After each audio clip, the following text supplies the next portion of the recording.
American Aviation, this being their first twin-engine aircraft, and was an airplane that served as that medium-level bomber, often flying at altitudes of 10 to 17,000 feet.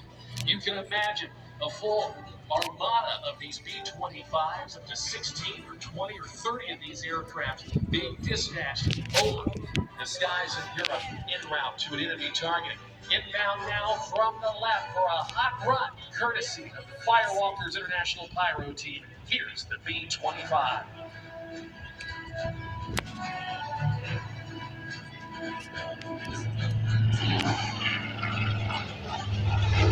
Okay, pyro time!